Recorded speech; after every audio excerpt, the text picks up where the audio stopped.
외교 안보 이슈가 워낙 뜨겁습니다. 사실 뭐 선제 타격 발언도 있었고 그리고 북한에서 연초부터 좀 계속 미사일 쏘고 또 우리 UAE 가서 천궁2 팔았고 4조 원대 그리고 또 우크라이나 뭐 아무튼 그렇지. 좀 시끌시끌해요 뭔가.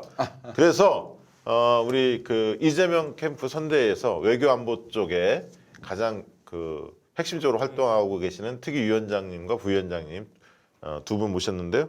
소개를 좀 해드릴까요? 저는 김준영 교수님 뭐 국립 외교원장, 그렇죠. 뭐 전임이시죠. 네. 전임이죠. 뉴스공장 보면 늘 많이 나왔던 분이신데 과거에 이제 전국구 할 때 한두 번 뵀었는데 오래간만에 뵙습니다. 네. 자 인사 좀 해주시죠. 네, 안녕하십니까. 김준영입니다. 네. 반갑습니다. 워낙 팬들이 많을 것 같고 짧고 강한 인사. 그다음에 지금 그 국방 예, 국방대학교 전 교수입니다. 국방대 전 교수님이시고 지금 평화외교안보특위 부위원장을 맡고 계시는 문장열 교수님 오셨습니다. 박수로 맞아주십시오. 감사합니다. 문장열입니다. 네. 두 분 모시고 이런 얘기 하려고 그러니까 되게 우리 품격이 높아지는 것 같다. 아니 김진양만 모시다가 급이 올라가니까 그런 게 있어요. 네. 김전장 이사장 이거 보면 안 되는데. 김전장 교수님 요새 바쁘시죠? 예, 바쁩니다. 뭐 그런데 방학이라 좀 낫습니다. 네. 그나마. 제가 전직을 마치고 8월에 마쳤으니까 1학기를 벌써 했습니다. 그 한동대인가 그랬잖아요. 예. 근데 이 덕분이라 그러면 우리 학생들 들으면 안 되는데 원래 같으면 내려가야 되는데 그렇죠. 서울에서 비대면으로 요즘은 비대면이니까. 이게 저는 일단 뭐 두 분한테 미사일 얘기를 좀 해야 될 것 같아요. 네, 지금 보도에서도 계속 나오고 있고 연초부터 지금 올해만 지금 4차례 탄도 미사일 그리고 오늘 아침에도 순항 미사일인가요? 뭐 두 발 발사체 뭐 확인됐다 이런 얘기까지 보도가 됐었단 말이에요. 왜 이러는 겁니까? 먼저 얘기하시죠. 뭐. 미사일적이시니까. 왜 이러는지 하고 이게 사실은 대선에 어떤 영향을 미치지 않을까라는 걱정이 있어서 이런 부분 좀 함께 좀 얘기해 주시면 좋을 것 같아요. 일단 왜 이런지는 뭐 잘은 모르겠지만은 제가 생각하기에는 북한이 나름대로 스케줄이 있다. 일단 북한은 뭐 우리가 뭐 좀 마음에 안 드는 행동도 하고 가끔씩 그렇지만은 자기네들이 대외적으로 발표한 것은 놀랍게도 잘 지켜요. 그렇죠. 작년 1월 달에 8차 당대 하면서 발표한 것이 이제 국방력 강화 본격적으로 하겠다. 아, 신년사도 그렇게 나왔나요? 작년에 신년사가 아니고 예. 그냥 그 저기 당 8차 대회 예. 결과를 발표한 거죠. 2년 연속 안 했죠. 안 했죠. 금년도 안 했죠. 작년 1월 달에 했죠. 그렇죠. 1월에. 근데 그때 국방력 강화의 내용들이 여러 가지가 있는데 예를 들어서 ICBM 같은 것 또 고체 연료를 사용해서 하겠다. 정확도를 향상시키겠다 뭐 그런 것들이 있는데 그중에 좀 특이한 것이 초음속, 극초음속 고속 이 활공 비행체 탄두부 이게 이제 극초음속이라고 그러니까 보통 음속의 5배에서 뭐 어떨 경우는 뭐 10배 정도까지 가는데 음속이 1초에 340m 나가는 거죠. 5배니까 한 1초에 1.5km 이상 날아가는 거죠. 그런 것들을 개발하겠다라고 했기 때문에 그 계획을 지금 1년 이상 쭉 실행해 왔을 거란 말이에요. 그래서 자기네들 스케줄에 따라서 하는데 아마 그게 금년 1월 달에 지금 선거 국면이고 하기 때문에 좀 민감하긴 하지만은 뭐 그렇다고 해서 북한이 다른 데 눈치 보고 자기 계획 실행하지 않고 뭐 유보하고 그런 것은 거의 없잖아요. 네. 그래서 했는데 거기까지 좋았어요. 글쎄 좋았다고 말하면 좀 그건 이해할 수가 있는데 이해할 수가 있는데 문제는 이제 미국의 반응이 굉장히 좀 약간 강하게 나왔어요. 뭐 굉장히는 아니지만은 그게 이제 추가적으로 그 북한의 국방과학원 그 종사하는 사람들 연구원들 5명을 제재를 해가지고 입국 금지를 시키고 뭐 이런 것들을 하고 그다음에 유엔 안보리에다도 이것을 제소하고 그리고 유엔 안보리 산하에 있는 대북 제재위원회가 있어요. 네. 그 대북 제재위원회에다가 자기네들이 제재한 대상자들을 똑같이 제재를 해달라. 했죠. 그러니까 이제 북한이 이제 그때 3차 시험을 하게 된 거죠. 17일인가 되죠. 예, 예. 그렇게 해서 이제 발사를 했고 그 다음에는 소위 전술 유도탄이라고 하는 것을 발사했기 때문에 그 전에는 활공 비행체를 2개 정도 했고 그 다음에 미국에 대한 반발, 강대강 또 자기가 한 말을 또 그대로 하는 거예요. 강대강 대응을 하는 것이고 그 다음에 그게 이제 조금 종류가 바뀌어 가지고 KN 23, 24 뭐 그런 게 있습니다. 25. 그게 있는데. 그러니까 그게 너무 깊게 들어가면 힘들어질 것 같고. 네, 그래서 그 다음에는 이제 전술 유도탄을 쏘았고 이번에 이제 순항 미사일 쏘았으니까 네, 오늘. 제가 보니까 전부 다 다른 종류 우들을 하는 것은 이건 아마 대외 메시지 용도 분명히 있겠죠. 뭐 그러니까 이제 없지는 않겠죠. 미국의 협상을 좀 끌어내려는 그러니까 그런 생각도 것도 있는 있긴 건가요? 하지만은 기본적으로 자기네들 계획대로 가는 것이다. 음, 이렇게 보는 것이 맞다. 자세히 잘 설명하셨는데 두 가지 극단적인 해석이 있어요. 네. 하나는 북한이 이제 또 대화하자고 자기들 저러는구나. 액션을 보이는구나. 액션을 보이는 네. 이게 이쪽이고 정반대 쪽은 이제 북한은 확실하게 자기들이 이제 세게 나가가지고 미국하고 적대적으로 가겠다. 근데 그건 다 우리 위주의 해석이잖아요. 네. 그러니까 그렇죠. 북한은 네. 일단 자기 일정대로 간다. 그럼 자기 일정대로 가는 게 뭐냐? 북한은 지난번에 하노이의 트라우마에서 아직 벗어나지를 못했다고 볼 수 있어요. 자기들이 한번 자기들이 이제 선뜻 뭔가 대화를 해보려 그랬는데 완전히 막혔쟁이가 엄청나게 트라우마거든요. 그때 아마 느꼈을 거예요. 힘을 일단 길러야 협상을 하든 그다음에 실제로 맞서든 다 효과있다. 일단 힘을 길러두자. 그럼 미국 쪽에서는 어떻게 생각하냐면 미국은 이렇게 얘기해요. Anywhere, anytime, anything. 이게 뭐냐면 일단 나와라. 뭐든지 어디든지 얘기할 수 있다. 그런데 북한은 그것이 2018년에 한 거다. 그렇지. 2018년 너희들 우리를 속였으니 뭐라도 내놔라. 이번에는 뭘 줄지 미리 얘기해야 우리가 나간다. 음. 근데 미국의 지금 분위기가 제가 지난 11월에 갔을 때 미국의 분위기 뭐냐? 나쁘지 않네. 북한 ICBM 안 쏘고 이 정도 작은 도발이면 그냥 가자. 우린 지금 중국이 급하다. 코로나가 급하다. 이런데 현상 유지하면 제일 손해가 뭐냐면 북한이잖아요. 그렇죠. 북한은 제재가 자기들이 지금 심하니까. 참고 있잖아요. ICBM도 참고 네, 있고 핵실험도 참고 있단 말이에요. 그런 면에서 북한이 그러면 지금까지 이렇게 현상 유지를 니들이 원해? 그렇게는 못한다. 그러나 우리가 여기서 이제 너무 오버하면 되는 게 아닌 게 뭐냐 하면 북한이 지금 ICBM을 쏜 게 아니라 재검토를 지시했다는 거거든요. 그렇죠. 검토. 그런데 이제 이거를 서로 강대강 구조로 가가지고 만약 이렇게 되면 진짜 한반도에 긴장이 오니까 그건 좀 문제가 되는 거죠. 이게 또 대선 앞두고 이래가지고 이게 뭐 우리 보수 언론들도 그렇고 그런 거 말하기 좋아하는 사람들 많잖아요. 그러니까요. 우리는 이렇게 보수는 이렇게 얘기했잖아요. 김정은 위원장이 이제 우리의 진보 정권을 도울 거라고 생각했는데 과거의 예들을 돌아보면 안 그래요. 안 그랬어요. 안 그랬어요. 우리 부풍이랑 뭐 이거 잘 알고 있잖아요. 예. 원래 그 군부는 이쪽 뭐 한국 쪽의 군부도 마찬가지로 청풍도 있었고요. 뭐 본인들의 입지가 강화되고 경색돼야 그렇지 않습니까? 위상이 그렇죠. 높아지고. 예, 그래 자기네들 가치가 가치가 올라가죠. 높아지는 저는 거죠. 그런 측면도 교수님 하나 생각이 들더라고. 우리가 이제 K9 자주포 호주 수출했지. 이번에 이제 청궁도 수출하지. 그러니까 국방력이라든가 국방비에 투입했던 이런 등등이 문재인 정부에서 굉장히 늘어났지 않습니까? 첨단 무기도 막 개발하고 있고 네. 미사일 능력도 막 되고 있고 우주도 막 간다고 하지. 그러니까 이제 그런 부분들도 약간 북도 약간 그 뭐랄까 약간 긴장하고 이런 것들도 작동하지 않았을까라는 추정도 좀 해보는데 어떻습니까? 그래서 저는 그 북한이 그런 것에 긴장하거나 뭐 그에 대응하는 행동을 하리라고 보지는 않아요. 저는 개인적으로 북한은 아까도 말씀드렸다시피 그냥 자기 갈 길 가는 겁니다. 왜 이게 중요하냐면은 군사적으로 보았을 때에 자, 핵 무기하고 ICBM 완성했다고 하잖아요. 제가 보니까 대충 완성한 것 같아요. 자, 그럼 남은 게 있어요. 그게 단거리 미사일, 정밀 유도 무기, 소위 첨단 무기 이런 것들은 전통적으로 재래식이라고 그래요. 뭐 네. 재래식이라고 하는 그 어감이 조금 뒤떨어졌다는 생각이 네. 들게 하는데 그런 재래식이 아니고 핵무기가 아닌 것은 다 재래식이에요. 네, 근데 그 재래식 분야를 첨단화해가지고 말하자면 북한 자체의 군사력의 구성을 합리화시키겠다는 겁니다. 그래서 전략 무기, 미국에 대해서 ICBM하고 핵무기를 갖추고 그러면서 동시에 그 밑에 급에 있는 무기들도 튼튼하게 해가지고 전체 무기체계 구조가 정상적으로 균형 잡히게 핵 쪽으로만 의존하는 게 아니라 그렇죠. 예. 그 얘기죠. 그러니까 북한을 이제 대표적으로 잘못 인식한 것이 북한의 모든 행동은 그저 미국에 관심을 끌려고 한다든가 뭐 미국에 대항하려고 한다든가 물론 미국에 대항하려고 하는 것은 있어요. 너무 심하게 예. 단순화시킨다는. 너무 단순화시키는 맞습니다. 거예요. 북한이 그냥 보통 국가로서 우리도 마찬가지잖아요. 쭉 그 문재인 5년 동안 엄청나게 많은 국방비를 쏟아부었잖아요.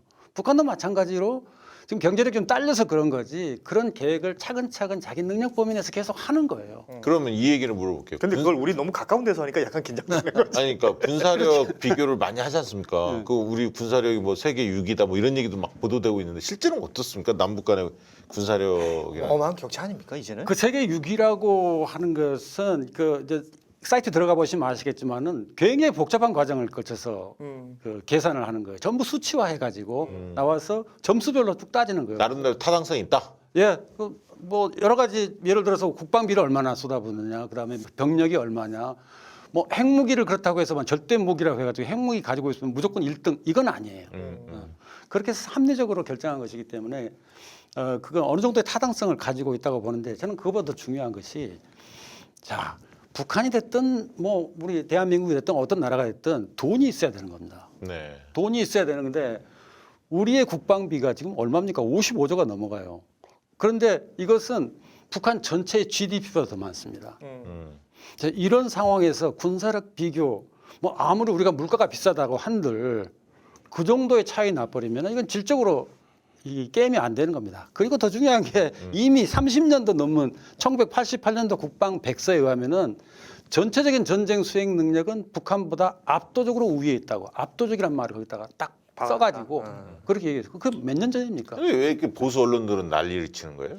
그러니까 제가 보기에는 이게 이 사람들이 그러니까 아까 1차원적이라 말씀하셨잖아요. 일단 3프로 TV에서 망했잖아요. 네. 경제 쪽에 너무 경제 쪽은 하루 아침에 공부가 안 되잖아요. 네, 그렇죠. 그래서 1차 방정식 특히 흑백론으로 가게 되는 것이고 색깔. 역시 색깔론으로 가게 되는 것이고 또 하나는 뭐냐면 이미지가 뭔가 우리는 대화를 원하고 외교를 원하고 북한과 평화를 얘기하는 것을 유순하게 보는 옛날에 네. 이제 홍 트럼프가 그랬잖아요. 그렇죠. 홍카콜라가 홍 트럼프가 무슨 말했냐면 문재인 대통령한테 유화론자라고 맞아요. 비판했어요. 지금도 똑같이 그러니까 이 자기가 강한 대통령으로서 안보를 내가 책임지겠다. 안보를 책임지겠다는 사람이 결과는 긴장 고조를 시키는 거죠. 그러니까 사실은 정반대의 거로 가는데 자신이 없으니까 단순 구조로 간다. 그렇게 국민의 불안을 이제 자극하고 선동하는 거예요. 상당히 중요한 지적을 하셨네요. 그러니까 이제 경제 능력에서 완전히 이제 드러나니까 실력 차이가 뽀록 나죠. 결국은 이제 좌우 이념 대결로 가야 하는데 그게 정점은 안보 이슈다. 그래서 이제 이 부분을 자극하려고 한다. 그러니까 근데 때마침 또 북한이 막 쏘기 시작하니까 더 그것을 그러니까 거기서 감정적으로 그런 것도 있을 거예요. 막 멋있어 보이고 싶고 세 보이고 싶고 하니까 이제 선제 타격 이런 얘기 하는 걸 거 아닙니까? 그 오늘 저 한국일보 만평 보면요. 윤석열 후보가 뭐 이렇게 바주카포 같은 거 이렇게 들고 있어. 선제 타격 이러면서. 근데 뒤에가 없어. 전작권. 이런 전작권이 없는데 선제 타격하고 딱 재고 있는 그런 게 있거든요. 옆에 무속인은 없었어요? 그건 내가 못 봤는데.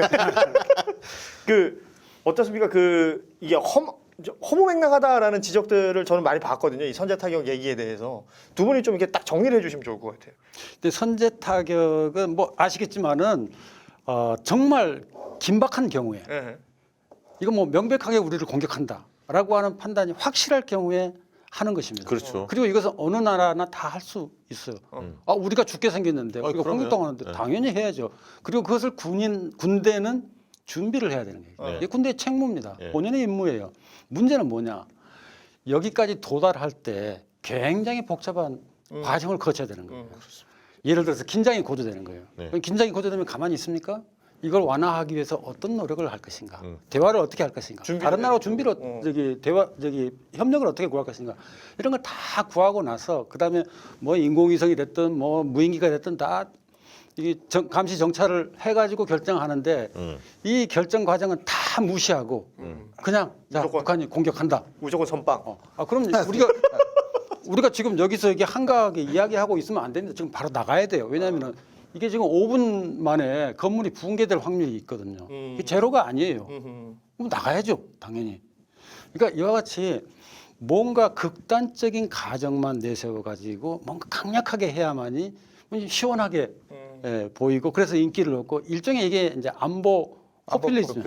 안보 포퓰리즘이에요. 맞아요. 우리는 보통 포퓰리즘을 경제적으로 막 푸는 것만 포퓰리즘이었는데 요즘에 아까 말씀하신 강하게 보이는 스트롱맨들의 포퓰리즘이 강합니다. 두타르테도 그랬고. 그렇죠. 그런데 이거는 정치가들이 할 얘기가 아닙니다. 지금 말씀하신 것처럼 지휘관은 당연히 선제 타격 상황에 선제 타격을 하는 게 맞죠. 그런 능력이 없다면 그 군대는 정말 군대가 제대로 된 그렇죠. 군대가 아니에요. 네. 근데 이거를 정치가가 그렇게 얘기한다는 것은 그건 상대방 이렇게 말하기 시작하면 어떤 현상이 일어나느냐면요. 북한은 우리보다 정찰력의 능력이 되게 떨어져요. 그래서 한국이 조금만 움직이면 쟤들 선제 타격하는 거 아니야 해서 오바로 북한한테 오바가 북한이 먼저 오바할 수 있죠. 그렇지. 그게 그럼 굉장히 위험한. 우리는 이제 그 미군 정찰기들이 쫙 떠 있고 그러니까 위성에서 좀 그게 보고. 있다 할지라도 선제 타격을 하는 것은 되게 분단위에서 결정을 해야 됩니다. 몇 분 안에. 아니 왜? 근데 그걸 그 얘기하더라고요. 아무리 정찰기라 해도 그 분단위의 진행 상황을 어떻게 다 속속들이 알고. 그러니까 현대전에서 그냥 선제 어려운 타격이 일이에요. 현실적으로 불가능하다는 얘기도 하더라고. 그리고 그거 얘기하는 킬체인이 30분이 걸립니다. 그러니까. 극초음속은 한 2분 만에 30분 여기 작살 나는 거 아닙니까? 아무튼 뭐 그리고 저기 선제 타격은 사실 미국이 좀 하려고 했잖아요. 94년도에 네, 그 제네바 합의 직전에 3월달, 5월달에 하려고 그랬어요. 근데 정신 차리고 찬찬히 둘러보니까 아이고 이거 안 되겠어요. 왜냐하면은 일단 미군이 한 5만 명 이상이 죽어요. 그 시작하면은 그쪽 뭐 우리가 판단한 게 아니라 그쪽 전문가들이 네네. 판단한 겁니다. 그리고 한 50만 명 정도의 한국군이 사망을 하게 됩니다. 자, 군인이 한 50만 명, 50 몇만 명 죽으면은 민간인은 몇백만 어떨까요? 죽는 거죠. 경제는 어떻게 될까요? 아니 수도권만 그러냐고 지금 우리가 원전이 싹 깔려 있는데 미사일 날라오면 그거 어떻게 원전 얘기 잘하셨는데 만약에 원전 공격 받아가지고 전기 끊기면은 예.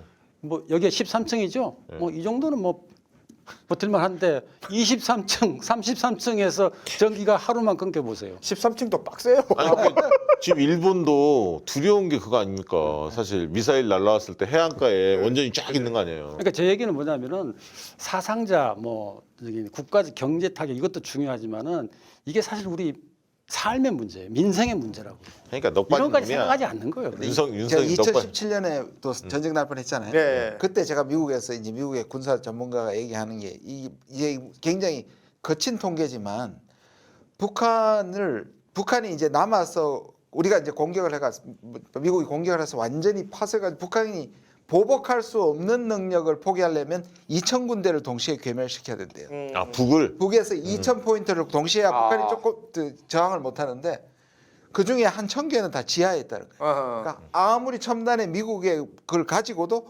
북한의 능력을 무력화시킬 수가 없어요. 특히 한 방에 해결 불가능하다. 그러면 한두 개는 핵을 달아서 날아오면 우리는 끝인 거예요. 아니 우리 중동에서 미군 뭐 전쟁하는 거 많이 봤잖아요. 그렇죠. 그 지하에서 하루아침에 안 되잖아. 지상군 뒤에 때 그럼요. 한참 뭐 해야. 이게 이제 군수업체들 좋은 일만 시키는데요. 지하 공격하기 힘들지? 그러면 내가 좋은 거 만들어 줄게. 그래도 나온 게 벙커버스터예요. 벙커버스터는 무지하게 비쌉니다. 그게 하나에 몇억 원씩 가는 거예요. 예. 아마 몇십억 제가 정확한 가격은 모르겠는데 뭐 잘하면- 그걸 파는 거예요. 그러니까. 잘하면 또 다른 방산비리가 나올 수도 있겠다 생각이 들어요. 아니 이번에 진짜 청궁2나 저기 K9 자주포나 이게 지금 우리 첨단 무기가 수출길이 막 열리고 있거든요. 해외에서 그 정도 평가가 굉장히 좋은 겁니까? 갑자기 문재인 정부에서 이게 왜 갑자기 이렇게 늘어났죠? 저도 그게 그 이제 문재인 정부 말기에 가서 이렇게 굉장히 이렇게 홍보에 치중하는 것 같은 느낌이 들거든요. 원래 방산 그 무기 수출이라는 것은 굉장히 민감한 겁니다. A국에 수출하면은 B국이 싫어할 수도 있어요. 그렇죠. 그렇지. B국의 살상으로 사용되기 때문에 상대가 있으니까. 그러니까 일단 방산 수출은 굉장히 테크니컬하게 그러니까 기술적으로 비즈니스하게 좀 로키로 예, 해요. 로키로 하는 게 맞아요. 예, 조용히 해야 되는 거예요. 근데 이걸 막 띄우는 것은 자 우리가 이 정도로 기여를 많이 했다 국가 경제에 이제 그런 것을 좀 띄우려고 하는 느낌이 들지 아니 그거 않았냐 하는데 하도 보수 측이 예. 문재인 그거예요. 정부 예. 저기 북한 퍼주고 안보 북방 못한다. 개판 쳤다 이런 식으로 프레임을 계속 거니까 저는 그렇게 봅니다 사실. 그런 면도 물론 있죠. 예, 그리고 있긴 한데 그 저희도 뭐 이제 방송에서 많이 얘기했지만 지금 20대들 같은 경우는 이런 내용들이 어필된다 그러는 게 우리 국력이 세다. 이게 열광이에요. 예. 20대 남자. 그 밀리타리 덕후들도 많고. 예. 그러니까 저는 그 우리 김종현 교수께서 그 얘기 좀 해주셨습니다. 이거 중동 세 개 나라를 갔다 오셨잖아요, 대통령께서. 그러니까 이게 뭐 지금 선거 앞두고 코로나 이런데 왜 외국 가냐 뭐 이러면서 막 지적하는 사람들 보수 언론에서 되게 많았어요. 근데 되게 중요한 행보였다라는 것들이 좀 이게 좀 알려져야 될 것 같거든요. 그럼요. 아니 이것도 사실은 그러니까 우리가 무기를 가지고 무기를 팔아가지고 학살하는 무기를 만드는 데에서 소위 말하는 우리의 이 자부심보다는 실제로 우리가 5년 전 문재인 대통령 문정부 출범하고 지금은 위상이 완전히 다릅니다. 어허. 보셨잖아요. G7이나 그렇죠. 한국을 필요로 하고 실제로 제가 뉴스공장에 들어가서도 말씀을 드렸는데 뭐냐면 유럽 국가들이 한국하고 유럽의 주요국 특히 독일하고 프랑스는 한국하고 손잡기를 굉장히 원합니다. 왜냐하면 경제력, 소프트 파워, 예. 저기 미래를 결정할 4가지 분야를 우리 히토류, 바이오, 반도체, 배터리입니다. 이게 앞으로 미래를 경쟁력을 가질 이 4가지의 경쟁력을 결정할 가장 중요한 4가지인데 우리가 히토류만 빼고 다 세계 있죠. 5위 안에 있는. 그렇지, 그렇지. 예. 근데 이게 얼마나 중요하냐면 일본은 한 개도 없어요. 요거 약간 통쾌하네.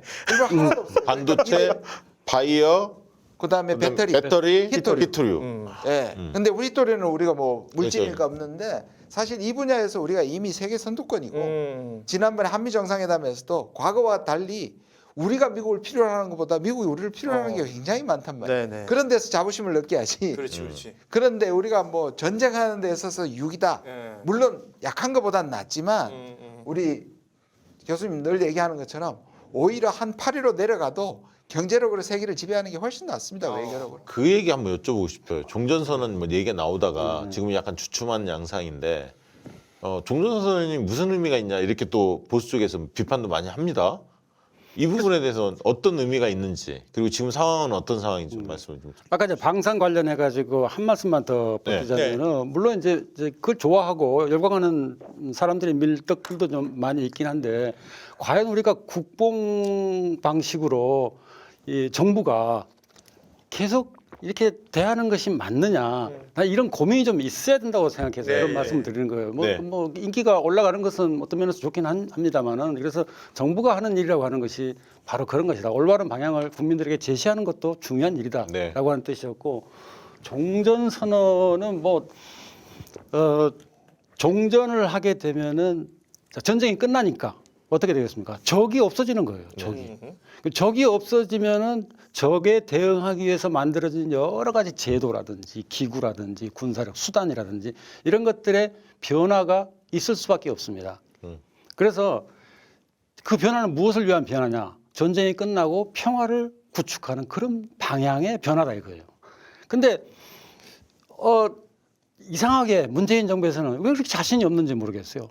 종전선언은 이런 중요한 의미가 있고 평화를 향해서 가는 것이다. 그래서 여러 가지 변화가 있을 수 있다라고 말을 해야 되는데 정반대로 종전선언은 기존의 모든 것이 아무런 변화가 없고 그냥 종전만 선언하는 것이다. 이런 식으로 대응을 했단 말이에요. 그러니까 사람들이 그런 종전선언은 왜 하지? 그리고 미국이 저렇게 미온적으로 나오는데 왜 우리가 계속해서 밀어붙이는 거지? 혹시 이거 임기 말에 실적을 쌓으려고 하는 것이 아니라 이런 오히려 부정적인 효과를 나타내는데 종전선언은 그야말로 6.25 전쟁 70몇 년 된 이 전쟁이 이제 끝났다. 그래서 우리는 평화를 향해서 새로 출발하자. 이런 다짐을 하는 것이니까 이게 무슨 뭐 저기 안보가 무너졌고 뭐 북한이 저렇게 나오는데 우리가 이 종전선언으로 유화적으로 나가야 되느냐 뭐 여러 가지 비판하는 것은 그럼 기본적으로 종전의 뜻을 모르고 하는 얘기예요. 교수님도 비슷한 생각인가요? 예, 맞습니다. 근데 제가 이것도 마찬가지로 미국에서 이런 거예요. 제가 지난 미국 그래도 어떤 면에서 우리 문재인 대통령이 처음으로 미국을 설득시킨 건 맞아요. 그리고 바이든 대통령이 동맹국을 존중한다 그랬으니까 우리 종전선을 밀어붙이니까 미국이 동맹국을 존중한다고 했으니까 우리가 해줄게. 그런데 우리 말이 아까 말했죠. 우리 말이 약간 저기 장애물이 된 거예요. 그러면 우리 빈 껍데기 정치적 선언만 해줄게. 이렇게 된 미국이. 그러면 그런 껍데기만 하면 북한이 안 받겠죠. 그렇죠. 그러니까 미국 사람들이 아예 뭐라고 얘기하냐면 자기들은 한국말 한테 들어주고 거절은 북한이 하고 그럼 미국은 종전선언을 안 해도 된다. 이렇게 돼. 이런 구조가 돼요. 손 안 대고 코 푸는 거 같은 느낌이. 그렇게 돼요. 그러니까 종전선언을 하게 되면 미국이 가장 걱정하는 것은 한미 군사 동맹 체제 이게 조금 그 효용성이 떨어지는 거예요. 그렇죠. 뭐 주한미 문제도 유엔사 있고. 같은 그래서 기능 문제가 다시 제기되고 왜냐하면 유엔사는 한국 전쟁을 통해서 만들어졌고 그 뒤로 계속해서 정전 체제를 유지하는 기능을 했기 때문에. 근데 지금 미국은 미중 경쟁을 하기 위해서는 이런 것들을 좀 강화해야 돼요. 한미 동맹도 강화해야 되고 미일 동맹도 강화해야 되고 특히 3자 한미일 3국 협력 체제를 강화해야 되는데 거기에 대해서 미국이 어떻게 해야 될지 아직 판단이 안 서 있는 거예요. 그러니까 뭐 그거는 껍데기다라고 비판하면서 결국 그런 껍데기니까 뭐 아, 그 묘하네. 예, 그 아주 이상한 게임을 약간 하고 얍삽하네요. 있는데 우리가 스스로 말려 들어가죠. 이해가 되고요. 네. 그러면 이재명 정부에서는 지금 이재명 후보가 그 외교 안보 평화 관련해서 어떤 기조나 노선을 갖고 있는지 여쭤보고 싶은데 특히 지금 말이 나왔으니까 이 종전선언과 한반도 그 프로세스 이거를 이재명 정부는 문재인 정부와 어떤 면에서 좀 다릅니까? 그러니까 개성하겠다는 거잖아요. 그러니까 종전선언도 하겠다는 거. 반대로 윤석열은 이제 아예 대놓고 한미일 하겠다, 한미 동맹만 합치겠다. 이 말은 사실상 다시 냉전으로 돌아가는 그렇죠, 거. 그렇죠. 북중러 한미일 구조가 생기는 거예요. 이게 갈라버리겠다. 갈라버리는 거예요. 그게 사실은 지금 저기 공격하고 있는 선제 타격만 하고 모든 것이 모여집니다. 연결. 그러니까 이거는 다시 진영 대 진영 대결로 가는 거잖아요. 근데 반대로 문재인 정부의 아쉬움은 실천을 못한 거잖아요. 예. 그게 꼭 자기 잘못만 쓴 아니에요. 예. 지금 미국 입장도 있었고 환경이 별로 좋지 않았어요. 그러나 또 예를 들자면 남북 군사 협정을 해서 사실 남북 긴장을 확 낮춰놓은 건 엄청난 업적이에요. 그런 이제 우리가 2018년에 기대했던 것보다는 못했잖아요. 그렇지. 그때 너무 사실 기대치가 높았죠. 그런데 지금 최근에 한미 정상회담에서 판문점 회담하고 싱가포르 회담을 수용했잖아요. 그러면 우리는 저기 하노이로 돌아가면 돼요. 처음부터 시작하지 말고 하노이 가가지고 교환 조건을 맞추면 돼요. 그러니까 이재명 후보는 그 한반도 평화 프로세스를 개성하고 그걸 실천한다. 뭐 너무나 분명한 차이가 있죠. 우리가 평화로워야지 미중 대결이 심해져도 미국과 중국이 우리를 이용하지 않는 거예요. 아니 근데 그러면 아까 교수님 얘기한 대로 아까 이제 중국과의 갈등이 미국이 더 커지기 때문에 이제 한미 동맹이라든가 여러 가지 측면에서 미국이 그 예를 들면 무리수라고 볼 수도 있는 미국 입장에서는 굉장히 이 종전선언이나 한반도 프로세스가 평화 프로세스가 그런 부분에 대해서 소극적으로 나올 가능성은 없습니까?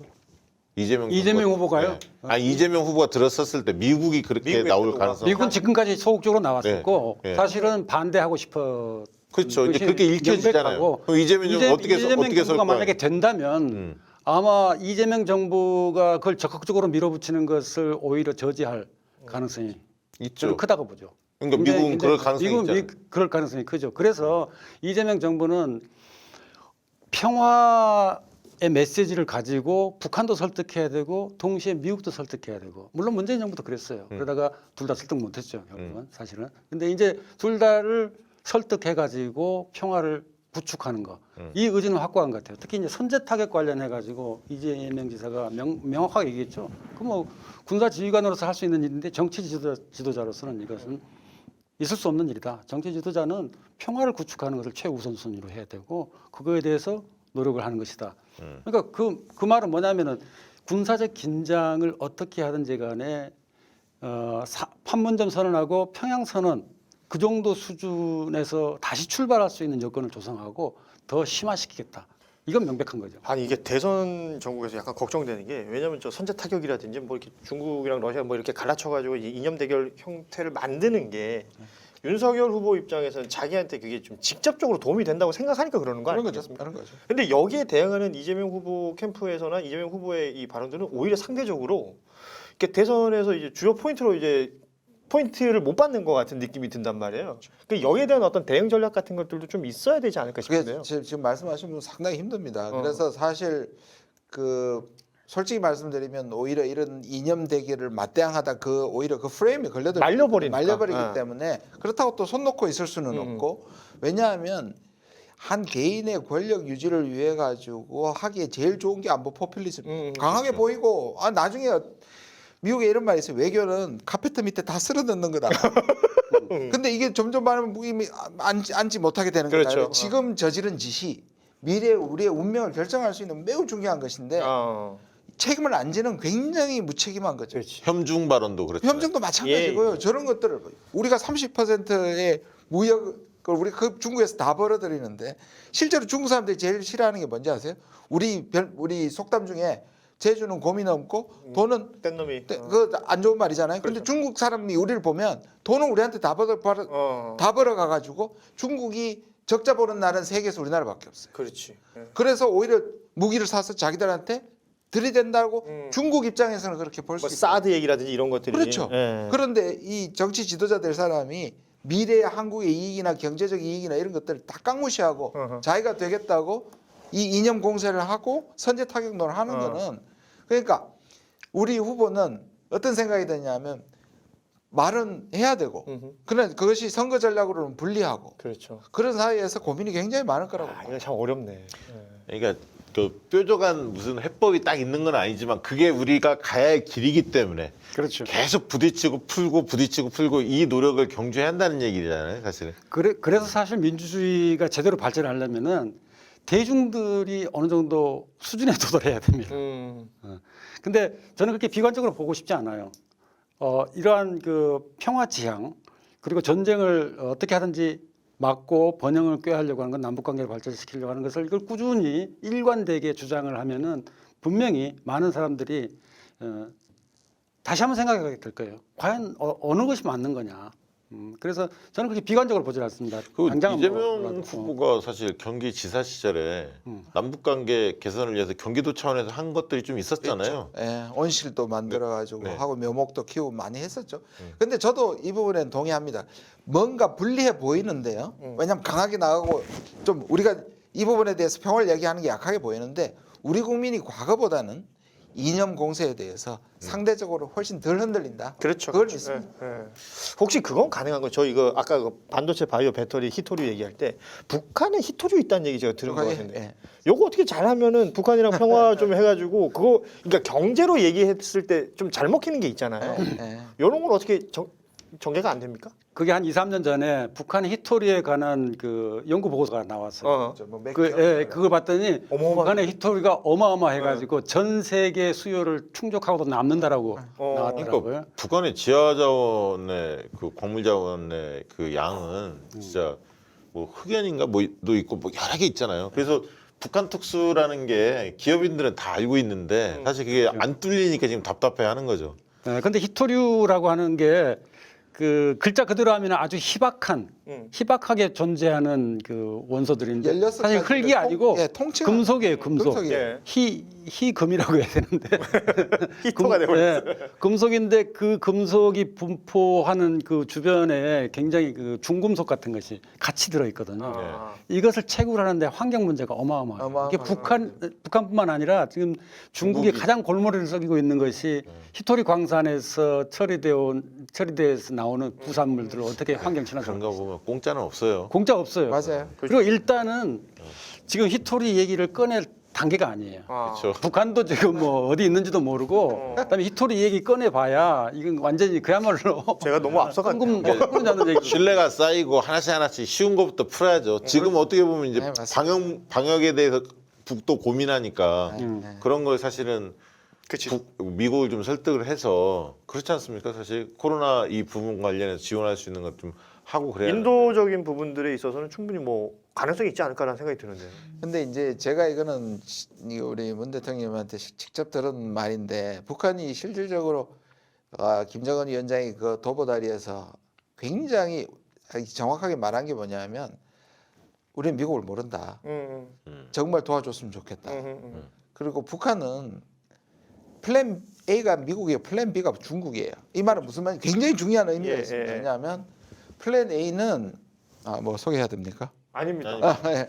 만 원짜리라서 소개 안 합니다. 농담이고요. 이상원님이 지금 슈퍼챗 보내주셨는데 메시지가 워낙 길어서 아니 다문화 가정의 아이들을 위한 소확행도 하나 만들어줘서 좋은 얘기예요. 좋은 아이디어네요. 예, 예. 예, 저희가 충분히 말씀드리도록 하겠습니다. 예. 다시 하겠습니다. 네. 플랜 A가 왜 미국이냐면 북한도 알아요. 자기들의 생사를 쥐고 있는 것은 미국이니까 미국과 좋아져야지 자기의 미래가 보장된다는 걸 알고 있어요. 그런데 미국이 계속 밀어붙이고 적대감을 갖추면 북한은 플랜 B가 중국이잖아요. 그런데 북한이 중국으로 가버리면 그리고 그러면 우리는 또 적대 관계가 되면 예를 들어서 미중이 나쁜데 남북한이 나빠지면 그건 다시 갈라지는 거예요. 근데 북한도 원하는 게 아니란 말이에요. 그렇죠. 북한이 끊임없이 그걸 표시를 해요. 저한테 2018년 3월에 제가 헬싱키에서 북한 관리들을 만났을 때 저한테 오히려 이렇게 얘기했어요. 중국이 강성했을 때 역사적으로 우리 민족을 안 괴롭힌 적이 있냐고 저한테 오히려 도전적이지. 어허.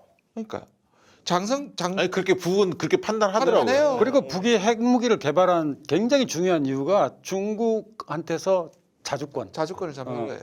중국한테 꿀리지 않겠다는 겁니다. 아쉬운 소리 하지 않겠다는 거예요. 예. 그래서 그걸 개발하는 것이고 그다음에 뭐 다른 여러 가지 네, 군사적인 그러니까 어떤 미국의 진짜 있지만 중요한 힘들고 요소예요. 힘들 때는 러시아하고 얘기를 많이 하더라고. 네. 오히려 중국보다 오히려 되게. 결정적일 때는. 네, 결정적일 때. 그리고 미국하고 비공식 성상에서 옛날 키신저부터 지금까지 실제로 미국한테 동맹하고자 하자. 우리 차라리 우리가 중국을 제어해줄게, 견제해줄게라는 얘기를 해요. 그런데 미국 쪽 방식에는 북한이 악마인데 악마와 손을 잡을 수 없다고 보는 거죠. 미국의 선악관념의 석백론에서 북한은 적대감인 거예요. 심지어 지금 바이든 대통령은 그래도 뭔가 대화를 하려고 그러지만 군부의 전략가들은 북한이 비핵화한다고 해서 우리가 왜 북한하고 같이 같이 가야 되냐 그렇게 얘기해요. 그리고 좀 당분간에 또 우크라이나 뭐 이런 문제가 있으니까 북한 문제는 별로 신경 안 쓸 가능성이 많지 않습니까? 그렇지. 미국 입장에서. 아프간도 있고. 그렇죠. 북한이 뭐 미국이 신경 안 쓴다고 해서 미국한테 적대 행위를 한다든가 뭐 핵무기로 공격한다는 그런 일은 가능성은 거의 제로고 그렇기 때문에 북한에 대해서 말하자면 욕구가 없는 겁니다. 필요가 없어요. 북한에 대해서 지금으로서. 개입을 해가지고 적극적으로 문제를 풀려고 하는 필요가 전혀 없는 겁니다. 미국은. 그런 면에서는 어떻게 보면 이재명 정부가 들었으면 대통령의 역할이 더 커지는 거네요. 그걸 그런 욕구가 별로 없기 때문에 이쪽 미국을 또 그래서 설득해야 오히려 그래서 우리가 옮길 수 있는 공간은 더 크다고 봐요. 저도 이거 정말 네, 동의하는데. 그래서 남북 간에 문제 뭔가 풀어야 평화를 구축할 수 있는 실질적인 진전. 우리가 그러면 예를 들면 평화 외교 안보 정책 중에서 뭐 기존은 알겠고 뭐가 탁 나온 게 있습니까? 이재명 후보 캠프에서 발표된 게? 이게 큰 흐름의 기준은 알겠는데 어떻게 네, 갈지 뭐 정책적으로 뭐 다른 분야하고 조금 달라서 외교 안보 정책은 뭐 나온 게 있나요? 지금 색다른 게? 그 이슈들이 있잖아요. 뭐 한일 관계에서도 말씀하셨고, 그다음에 아까 말한 것처럼 실용적인 외교로 예. 가겠다고 얘기했고, 종전선언 있겠다고 얘기하고, 부분적으로 뭐 조금 흩어져서 한 얘기는 있고요. 그다음에 일단은 아까 말씀드린 것처럼 저쪽에서 이념 공세로 나오고, 우리는 오히려 민생과 경제를 먼저 얘기하고, 그다음에 지금 기조는 좀 구정 이후가 되면 아마 그런 것이 정리된 게 모아서? 좀 나올 것 같습니다. 네, 왜냐면 이제 그 외교도 사실 그 문재인 정부에서 남방 정책 한참 뭐 이렇게 드라이브 세게 걸었지 않습니까? 성과도 신남방. 정책이 제가 만든 거 아세요? 아. 제가 이거 있습니다. 아니 그거 진짜 좋았고. 지적재산권. 그다음에 이제 그 한류 바람이 부니까 네. 소프트 파워가 되니까 이게 더 그렇지. 힘이 나는 것 같아요. 네, 그게 확실히. 이제 그런 것들이 이제 뭔가 발표가 되겠네요. 구정 지나면, 설 지나면. 사실 지금까지 발표된 것만 저기 하나하나 봐도 네. 그 방향이라든지 기조는 너무나 명백하죠. 네. 예. 이재명 후보를 이제 만나 보셨을 텐데 이재명 후보 만나 보시면서 어떤 인물이다 이렇게 느껴지셨습니까? 인물평. 제가 한 두 번 그 자주는 못 만나고 바쁘신 분이니까요. 예. 재작년 작년 한 두 번 만나서 이제 얘기를 한두 시간 한 적은 있는데 뭐 저 혼자 만난 건 아니고요. 근데 이재명 후보가 이제 대뜸 한미 관계에 있어서 우리가 이렇게 자주성이 없이 언제까지나 이렇게 해야 되느냐. 물론 현실은 인정하지만은 이럴 수밖에 없느냐. 그 질문을 대뜸 하더라고요. 그래서 제가 아닙니다. 우리는 이미 더 자주적으로 할 수 있는 능력에 도달했고 또 그렇게 나가야 됩니다. 사실 한미 동맹에 있어서 굉장히 중요한 이제 문제들 중에 하나가 아마 넘버 원이라고 할 수 있는 것이 작전 통제권 환수 또는 전환 이것인데 이건 뭐 이미 30몇 년 전에 노태우 정부 때 약속을 했어요. 그때 노태우 대통령의 참모들이 굉장히 유능한 참모들이 많았는데 그분들이 바보가 아니에요.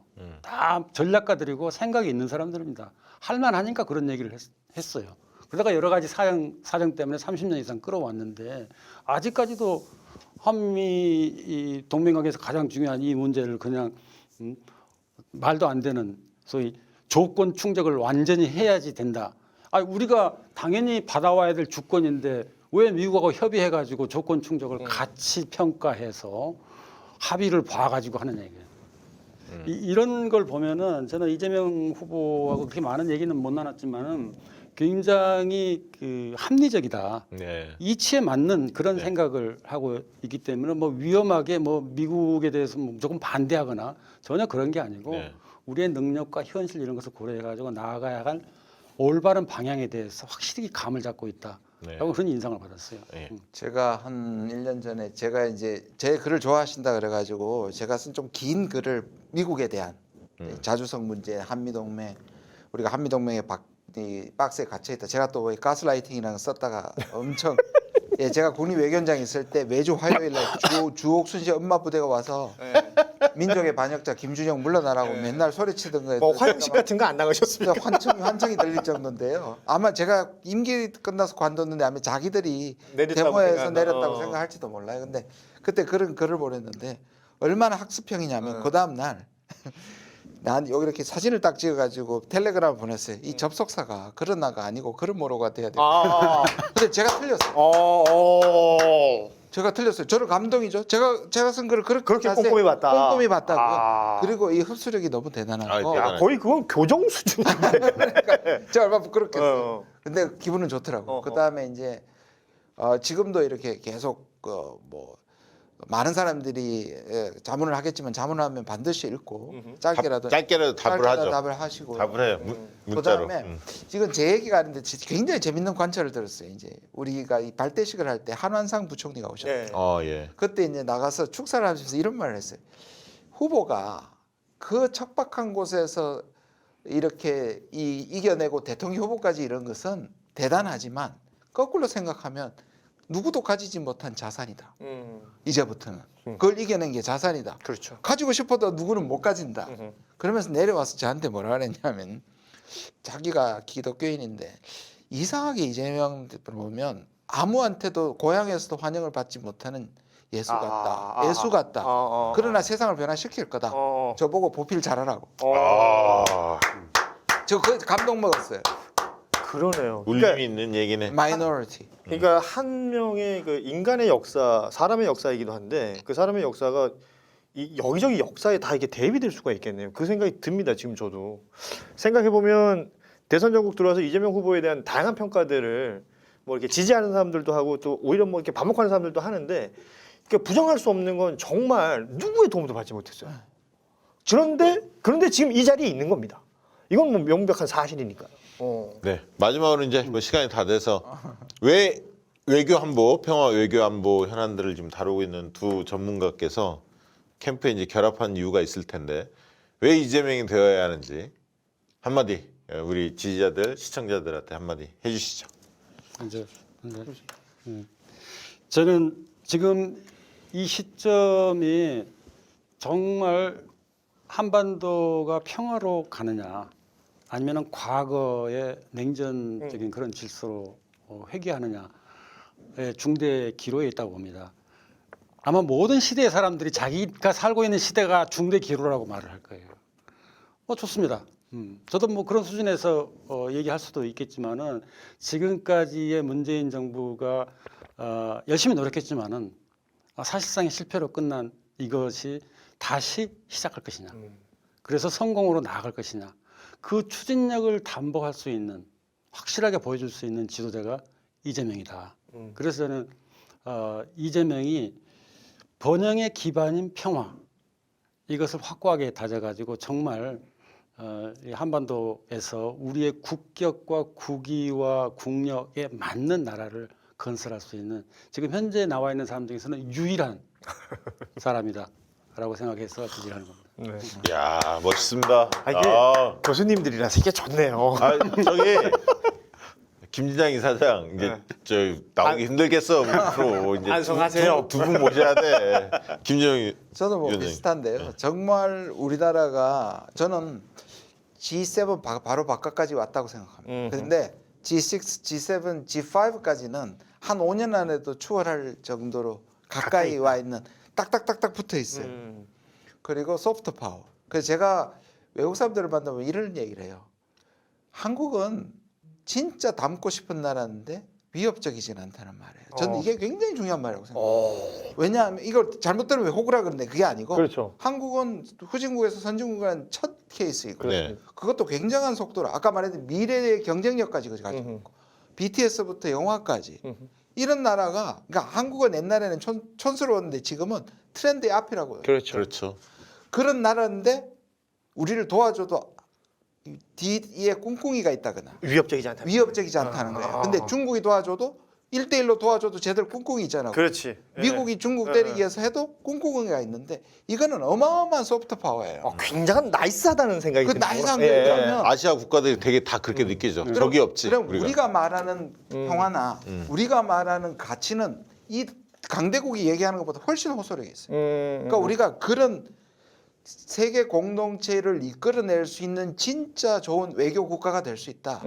근데 이거를 20-30년 전으로 돌려가지고 또 뭐? 미중 사이에 갇혀가지고 갈라고. 이런 낀 국가, 우리 세계 종합국력 8위 정도의 국가가 다시 미중 사이에서 희생자가 된다는 거는 상상하기도 싫어요. 그건 진짜 그런데 그게 안 됐어. 앞으로 5년 10년에 달려 있는데 그거를 도리도리한테 줄 수 있냐?